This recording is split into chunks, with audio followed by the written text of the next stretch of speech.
Pour la première fois, Lisa, une fille pauvre, travaille comme serveuse dans un hôtel de luxe.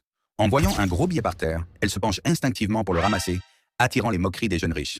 Alors qu'elle s'apprête à partir honteusement, la porte s'ouvre soudainement et elle trébuche, tombant dans les bras du milliardaire Keith. Terriblement embarrassée, Lisa s'enfuit précipitamment, ignorant que ce bref contact a déjà discrètement tissé les fils de leur destin. Pour économiser assez d'argent afin de poursuivre ses études à l'étranger, Lisa saisit toutes les occasions pour gagner de l'argent. Un jour, elle vend des chips de maïs dans la rue. Non loin de là, Keith savoure tranquillement son thé de l'après-midi, contemplant avec une certaine mélancolie cette jeune fille et qui s'en va gagner sa vie. Soudain, les pensées de Keith sont interrompues par une voix familière, celle de Lisa.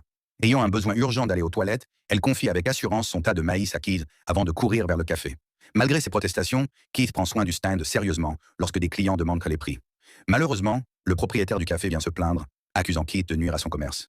Keith explique qu'il surveille simplement le stand temporairement, mais le propriétaire menace de se débarrasser du maïs s'il ne part pas. Face à ces menaces, Keith reste impassible. Le propriétaire jette alors tout le maïs par terre, juste au moment où Lisa revient et demande, stupéfaite, ce qui s'est passé. Sans se fâcher, Keith sort un billet, proposant d'acheter tout le maïs. Lisa, ravie, commence immédiatement à tout ramasser, une scène que Keith trouve particulièrement amusante. Le lendemain, après son travail de nuit au café, Lisa ne dort que 2 heures avant de se précipiter, les cheveux en bataille, vers un autre petit boulot. Son ami Owen s'inquiète pour sa santé, mais pour son rêve d'étudier à l'étranger, Lisa ne prête plus attention à ces détails.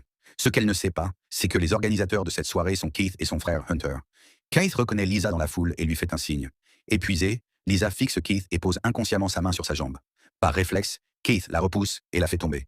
Lisa, réveillée par la douleur, est blessée, mais Keith semble indifférent. C'est alors que Keith aperçoit son ex-petite amie non loin. Il s'apprête à se faufiler discrètement quand Lisa l'arrête. Voyant son ex s'approcher, Keith, en urgence, serre Lisa contre lui et l'embrasse profondément, utilisant son corps pour cacher son visage, échappant ainsi à la recherche de son ex. Une fois difficilement libérée, Lisa est entraînée par Keith qui cherche à se cacher. Furieuse d'avoir été embrassée de force, elle tente de le frapper, mais il esquive facilement. Lorsqu'elle menace de porter plainte pour harcèlement, Keith se précipite pour expliquer qu'il était dans une situation désespérée, tandis que Lisa insiste pour être dédommagée. Alors qu'ils se disputent, l'ex de Keith s'approche à nouveau, le forçant à reprendre Lisa dans ses bras, mais elle résiste vigoureusement. Dans cette confusion, l'ex-petite amie de Keith apparaît soudain devant eux.